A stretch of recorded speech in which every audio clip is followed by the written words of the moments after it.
Shalom in the Edie Fee and Home Fee and family. Welcome to your new and improved Mass Prep video. Doodly-doo. All right, team. We're starting up our Masses again. And, some people might think, like, why is it important that I even go to Mass? And I say it's one of the most important and beautiful things, that what we get to do as a Fee and family is take 1 hour to be able to go apart from this life that is so demanding and that can be so judgmental and so full of anger and cynicism. And we're saying, you know what, I get to take 1 hour where I don't even have to think of the words to say, because it's all here for me, a part of this beautiful ritual that has been going on for thousands of years. And then I get to realize that my life isn't just my story. My life is wrapped around this bigger story of love and mercy and forgiveness as we grow and move forward as people. And so when we get together in this hour, we get to celebrate love, and we get to celebrate life, and we get to celebrate togetherness and mercy and compassion. And so that's sort of how I approach coming to Mass. So it's broken into two parts. You've got the liturgy of the Word, which is Bible readings and reflections, and you have the liturgy of the Eucharist, is when we celebrate the Last Supper and the body and the blood of Christ, and we become nourished by Jesus, who shows us the way to wholeness and to life.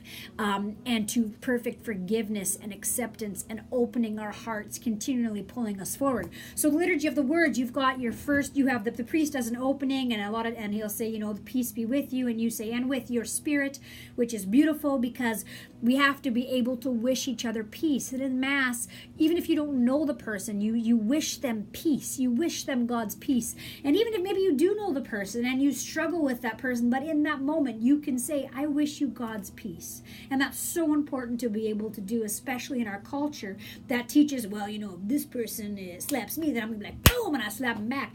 No. The way of Jesus is a completely other way of being. And so I can wish everyone God's peace, and that's beautiful. So we get to do that in the Mass as well. And then you have the first reading, and you listen to these words, and you listen to them through the lens of Christ, through the lens of love. Where can I pull out togetherness? Where is there love in this? What is there to be learned from the reading? And then you have the responsorial psalm, and then you have the gospel that the priest reads, which right now is usually Father Ciro. And then Father Ciro offers some thoughts on the gospel and on those readings. And sometimes you'll be like, oh yeah, that makes sense. And sometimes you might be like, I don't know, man. And all of those reactions are good and they're okay.